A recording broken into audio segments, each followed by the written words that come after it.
اس میں 14 دن ہے، تو یہ 90 ڈیز کیوں؟ ٹھیک ہے. اس کے بعد جب اعتراض کیے اس کے بعد پھر حکومت نے اس کو تھوڑا مزید بڑھا دیے، 14 دن سے 40 دن کر دیے، تب بھی اعتراض. اور پھر آپ کو بتاؤں پاکستان کے 77 سالہ تاریخ میں ایک سزا یافتہ قیدی کو سپریم کورٹ نے باقاعدہ ویڈیو لنک کے ذریعے، میں عمران خان صاحب کی بات کر رہا ہوں، لنک کے ذریعے سپریم کورٹ جہاں اس کی ضرورت بھی نہیں تھی وہ وکیل کے ذریعے اس کیس کو جو ہے نا وہ پلیڈ کر سکتے تھے، مگر سپریم کورٹ نے اس کو آپشن جی دیا. جی لیکن وہ ظاہر ہے یہ کیس آپ کو پتہ ہے کہ عطا بندیال صاحب کے پاس وہی لے کے گئے تھے. اس وقت عطا بندیال صاحب کی کورٹ بھی ان کو کہتی تھی کہ واپس پارلیمان میں جائیں، لیکن آج عمران خان صاحب کہہ رہے ہیں قادر مندوخیل صاحب کے حکومت کو NRO 2 مبارک ہو. وہ کیس یہ ہار گئے ہیں لیکن وہ کہتے ہیں کہ یہ تو حکومت کو NRO 2 ملا ہے کیونکہ اس سے جو فائدہ اٹھانے والے لوگ ہیں وہ سارے سیاسی جماعتوں کے لوگ ہیں، اگرچہ ان کی اپنی سیاسی جماعت اور خود شاید ان کو بھی اس سے فائدہ ہوگا، لیکن اس کے باوجود وہ بیانیہ یہ بنا رہے ہیں کہ آپ کی جماعت کے لیڈرز اور نون لیگ کے لیڈرز اپنے کیسز معاف کرانے کے لیے امینڈمنٹس لے کے آئے تھے. اگر تھوڑا سا مجھے آپ جملہ کمپلیٹ کر دیتے تو یہ ساری نوبت نہیں پڑتی اس بات کی. جی جی. NRO 2 کس کو؟ یعنی حکومت جو حکومت میں ہے ان کے خلاف کون کیس کر سکتا ہے؟ پہلی بات تو یہ ہے، کیس تو ہمیشہ اپوزیشن کے خلاف ہوتا ہے، تو اپوزیشن کے لیے تو NRO انہوں نے بنایا. اگر NRO کا نام دیتے تو اپوزیشن کے لیے ہوا. جہاں 90 ڈیز سے 14 دن پہ آ گئے یا 40 دن پہ آ گئے، تو یہ کون سی لوگوں کو بیوقوف بنانے والے جو سائفر کی طرح ہلا رہا ہے. سوال یہ ہے کہ NRO جو ہے نا وہ تو اپوزیشن کو دی حکومت ایک لحاظ سے اگر دیکھا جائے، لیکن ہم نے کہا نہیں، جو چیزیں ہم نے بھگتی ہے وہ موجودہ اپوزیشن جو نہ بھگتے، کیونکہ انگریز کے قانون جو موجود ہے جہاں PPC کہتا ہے وہاں میکسیمم 14 دن ریمانڈ ہے، تو یا 90 ڈیز کیوں؟ لیکن اس کے باوجود سپریم کورٹ نے عمران خان صاحب کو ویڈیو لنک کے ذریعے جیل سے یہ سہولت دی ہے کہ آپ اس میں جو کچھ کہنا چاہیں گے، لیکن وہ مطمئن نہیں کر سکے کہ کیا نقصان ہے. تو میں سمجھ رہا ہوں کہ یہ فائدہ یہ NRO عمران خان صاحب اور PTI کو ملا ہے جو حکومت نے خود اس بل کے ذریعے دیے. دوسرے الفاظ میں ہم یہ کہہ سکتے ہو. لیکن وہ تو اس کو مان ہی نہیں رہے قادر مندوخیل صاحب، وہ تو کہہ رہے ہیں جناب کہ میں تو جو ہے وہ اپنے ابھی ایک آدمی کہتا ہے کہ بھائی یہ موبائل نہیں ہے، مثال جو آدمی موبائل ہے تو وہ کہتے ہیں یہ جہاز ہے، تو اس کو کیا کہہ سکتا ہے؟ یعنی حکومت نے جو کیسز بھگتنے تھے وہ تو بھگت چاہیے. میں آپ کو مثال دے رہا ہوں عطیف فریاد صاحبہ کا، ڈاکٹر عاصم صاحب کا، خورشید شاہ صاحب کا، اور اس طرح نون کے بہت سارے لوگوں کا، ان کے خلاف تو اب کیس نہیں ہے. تو اب اگر کیسز ہے تو اپوزیشن کے خلاف ہے، تو NRO کس کو ملا؟ حکومت کو ملا یا اپوزیشن کو ملا؟ تو یہ ذرا عقل والی بات ہے، کوئی اگر سمجھا دے ان کو. گفتگو آپ نے سنی جی. ایک بریک کے بعد واپس آتے ہیں جی. پروگرام میں ایک بار پھر آپ کو خوش آمدید کہتے ہیں. آج بھی PTI اسی موقف پر قائم ہے کہ یہ صرف سیاسی فائدے کے لیے یہ ترامیم کی گئی تھیں، اور اس میں اگر عمران خان صاحب کو بھی فائدہ ہوتا ہے. قادر مندوخیل صاحب ہمارے ساتھ کہہ رہے ہیں کہ یہ تو حکومت نے اگر NRO دیا تو یہ تو عمران خان صاحب کو اور اپوزیشن کو NRO دیا، حکومت میں ہوتے ہوئے تو دیکھیں قادر مندوخیل صاحب کے تو اپنے جو لیڈر ہیں وہ سوائے کرپشن کے پاپڑ والے پتہ نہیں کس کس کے نام پہ جو بے نامی ٹرانزیکشن نکلی ہیں، اومنی گروپ دوسرے تیسرے سب آپ کے سامنے آ چکے ہیں. وہ پریزیڈنٹ بنے ہی اس لیے ہیں کہ تاکہ ان کا جو ہے وہ مقدمات سائڈ لائن ہو جائیں. تو اس کے علاوہ تو ان لوگوں نے صرف اپنے کیسز سامنے رکھے اور ان کیسز کو بنیاد بنا کر ایک ایک قانون کو اس کے مطابق تبدیل کرتے گئے. مثلا 10 کروڑ پہلے رکھا، پھر 50 کروڑ پہ لے گئے. ان کے کچھ لوگ تھے 10 کروڑ سے نیچے والے، ان کے خلاف مقدمات تھے، ان کو فارغ کرا لیا. پھر دیکھا کہ یہ تو 30 کروڑ 40 کروڑ 45 کروڑ کا معاملہ ہے، تک آپ 50 کروڑ سے کم کا لیکن شیخ شاہین صاحب یہ بیانیے کی حد تک تو بات درست ہے، لیکن آپ یہ بھی تو دیکھیں نا کہ نیب نے کچھ ثابت نہیں کیا. عمران خان صاحب جب وزیر اعظم تھے خود انہوں نے کہا کہ نیب کی کارکردگی نہیں ہے. ایسے تو نہیں ہو سکتا. آپ سے زیادہ کرمنل جسٹس سسٹم کو کون سمجھتا ہوگا کہ آپ کسی کو الزام لگا کے جیل میں ڈال دیں، 2 سالہ فرد جرم عائد نہ کر سکیں، چالان نہ پیش کر سکیں، صرف لوگوں کو پنش کرنے کے لیے. مطلب 2002 کے اور 4 کے جو کیسز ہیں وہ آج بھی پڑے میں پینڈنگ، اور ان کو نیب نہیں کنکلوڈ کر سکا. دیکھیں میڈم، پہلی بات تو یہ ہے کہ آج 218 مقدمات بنا دیے گئے. سب سے زیادہ PPC کا اور پولیس کا استعمال کیا گیا. کیا ہم PPC کو ختم کر دیں؟ کیا پولیس کو ہم ختم کر دیں؟ یہ تو نہیں ہو سکتا نا. دیکھیں اینٹی کرپشن لاز کا مس یوز کیا گیا، اس میں کوئی شک نہیں، آج بھی ہو رہا ہے. اینٹی کرپشن لاز کو یوز کیا گیا پولیٹیکل وکٹمائزیشن کے لیے، وہ بھی آج ہو رہا ہے، آپ کے سامنے ہی ہے. اچھا، لیکن اس سب کچھ کے ساتھ ساتھ جو اثر کرنے والا کام ہے، چاہے ان کی بدنیتی اٹھائیں، اگر یہ نیک نیت ہے. جب یہ 14 دن ریمانڈ کو لے آئے تو پچھلے سال 30 دن کا آرڈیننس لے آئے، اور اس سال 40 دن کا آرڈیننس لے آئے جب عمران خان کو اندر رکھنا تھا. بات یہ ہے کہ ان کو جب عمران خان کو جیل میں ڈالنا ہے تو پوری نہ صرف پولیس، ایف آئی اے اور نیب استعمال ہو رہی ہے. ٹھیک ہے جب وہاں چیزیں تھیں، دیکھیں آپ قانون کو ایسا نہیں بنا سکتے کہ اس کا مس یوز کرنا روکیں، اس کو امپروو کریں، اس میں ریفارمز پیدا کریں، بندے ٹھیک لگائیں، اس کا سسٹم ٹھیک کریں، لیکن کرپٹ لوگ جو ہیں وہ اس پورے قانون کو ہی ختم کریں گے، چونکہ ان کو فائدہ اس میں ہے کہ اپنے پچھلے مقدمے بھی ختم کریں اور آئندہ کی منی لانڈرنگ ٹھیک ہے کو. سر. ایک جو جسٹس عطر منڈلا صاحب کا اضافی نوٹ ہے، کچھ اس حوالے سے بھی بتا دیجیے. انہوں نے کہا کہ ججز آرم فورسز نیب قانون سے مستثنا نہیں ہیں. انہوں نے یہ کہا کہ میں اکثریتی فیصلے سے اتفاق کرتا ہوں، لیکن جو حکومت کی اپیلیں ہیں وہ پریکٹس اینڈ پروسیجر قانون کے تحت جو ہیں وہ قابل سماعت نہیں. آپ کو بھی لگتا ہے کہ بہت سارے ایسے شعبے جہاں پہ آپ کو یہ استثناء دی ہوئی آپ کو نہیں دینی چاہیے، سب کو ہی ایک ہی قانون کے ذریعے ڈیل کرنا چاہیے؟ اچھا، میں آپ کو موجودہ صورتحال کے اوپر ایک مثال دے دیتا ہوں. یہاں وزیر اعظم کھڑے کھڑے خط نہ لکھنے پہ نائل ہوا ہے جی. یہاں ایم این اے سینیٹر جو نا وہ دوری شہرت پہ نائل ہوئے ہیں. یہاں M N A M P A دوسری بیوی کو ظاہر نہ کرنے پہ نائل ہوئے ہیں. اور ایک ہائی کورٹ اسلام آباد کا جج جو ہے نا وہ دوری شہرت ہے، اور وہ دڑلے سے جو رجسٹرار ہے وہ ہائی کورٹ کا وہ کہتا ہے ہمارے یہاں تو کوئی قانون نہیں ہے، وکیل بننے کے لیے جج کے لیے تو کوئی قانون نہیں ہے. یعنی جو پولیٹیکل ورکر ہے اس کے لیے تو قانون ہے، مگر جج کے لیے، جرنیل کے لیے اور بیوروکریٹس کے لیے اور ان لوگوں کے لیے نہیں ہے. تو یہ سر عجیب بنائے سا نا نہیں ہے قانون. قانون اس ملک نہیں میں. سر، قانون نہیں ہے تو بنائے نا قانون. سر قانون تو ظاہری باتیں نہیں ہے آپ کے لیے. آپ کو پتہ ہے کہ رولز ہیں، آپ کیسے پارلیمان کے ممبر بن سکتے ہیں. اچھا سن لو دوسری بات. میں ایک جگہ ایک ہائی وے سے گزر رہا تھا، یا ایک چھوٹے سے ہوٹل میں چائے کے لیے رکا، تو اس ہوٹل کے اندر دیوار پہ لکھا ہوتا ہے یہاں چوری کرنا منع ہے. تو میں نے میرے ساتھ بیٹھے ہوئے شخص کو بولا کہ یار یہ کوئی لکھنے والی بات ہے؟ یہاں چوری کرنا منع ہے. چوری کرنا تو ویسے منع ہے. یعنی آپ مجھے یہ بتا دیں کہ دوری شہریت جب ایک سیاستدان نہیں رکھ سکتے تو جج کیسے رکھ سکتا ہے؟ اس کے لیے کوئی لکھنا پڑتا ہے الگ سے. سر وہ جب آپ کو پتہ ہے رولز اینڈ پروسیجرز کی بات آ جاتی ہے تو پھر ہم کہتے ہیں جی کہ لکھے ہوئے رولز دکھائیے، سروسز رولز دکھائیے. ہر سروس کے اپنے رولز ہیں. تو اب چلیں بہت ساری چیزیں ابھر کے سامنے آ گئی نا. اب آپ لوگ آپ کے سننے والے سمجھ گئے کہ دیوار پہ لکھا ہوا ہے چوری کرنا منع ہے، تو یہ لکھنے کی ضرورت ہی یہ نہیں تھی. اب آپ خود سوچتے ہیں. نہیں سر، اب آپ لوگ یہ قوانین بنائیے جس کی کمی آپ کو محسوس ہوتی ہے. آپ کو کون روکتا ہے؟ آپ پیش تو کیجئے یہ قوانین. جی آپ درست کہہ رہی ہے کہ اس دیوار پہ یہ لکھنا چاہیے کہ چوری خاص لوگوں کے لیے چوری کرنا منع ہے، باقی کو استثناء حاصل ہے.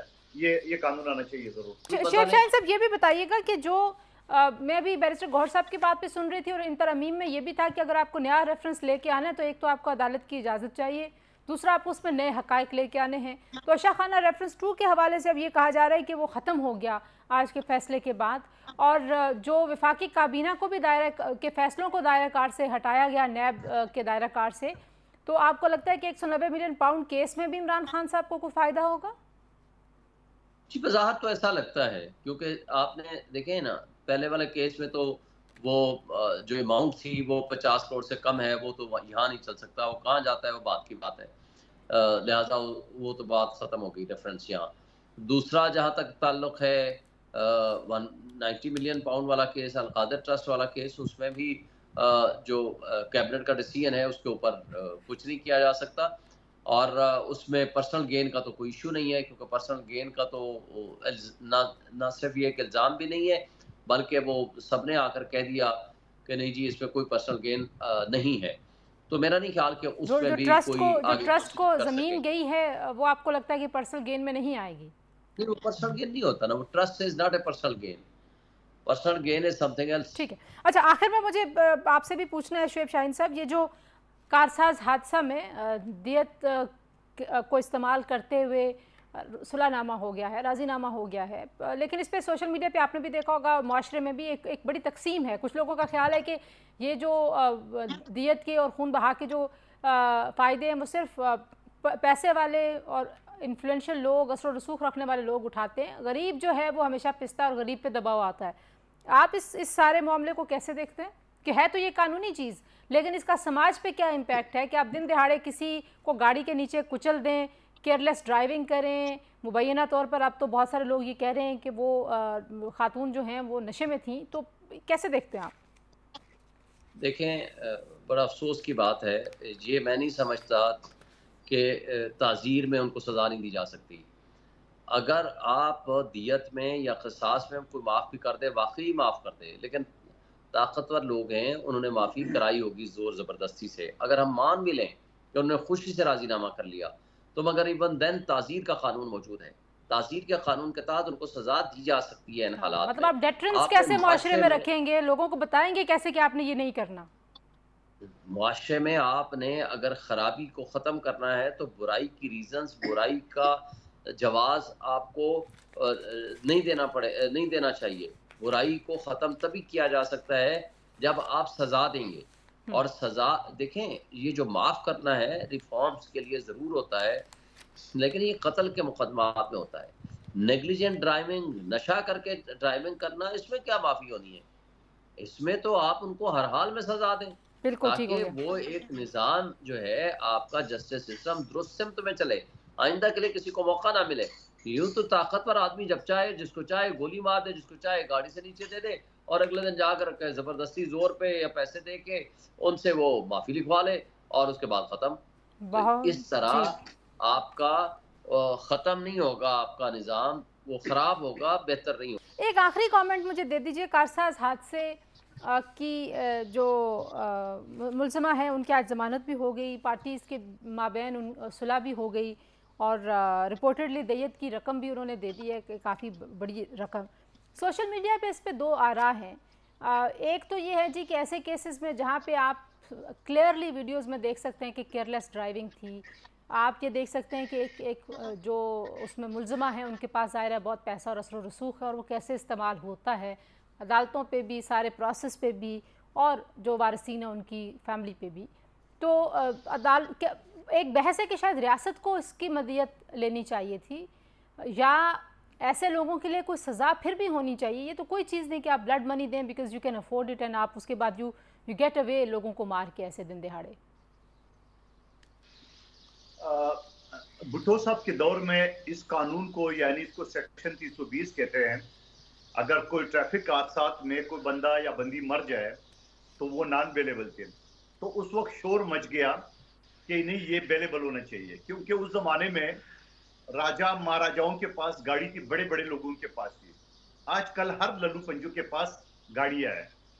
تو آپ یہ کرتے کہ یہ قانون, اگر آپ ہندوستان کی فلمیں دیکھ رہے ہیں, وہاں پہ اپنے مخالف دشمن کو گولی سے مارنے کے بجائے گاڑی سے اڑا دیتے ہیں, کیونکہ وہ بیلیبل سیکشن ہے 320.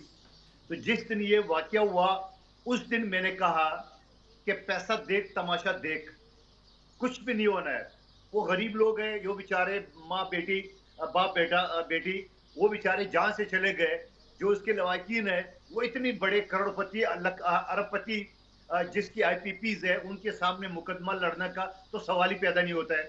اور پھر اگر وہ ڈٹ بھی جائے تو ہمارا پروسیکیوشن نظام کیا اس قابل ہے کہ وہ بک نہ جائے؟ کیا ہمارے جوڈیشل سسٹم میں وہ اس قابل ہے کہ اس کو سزا دے سکے؟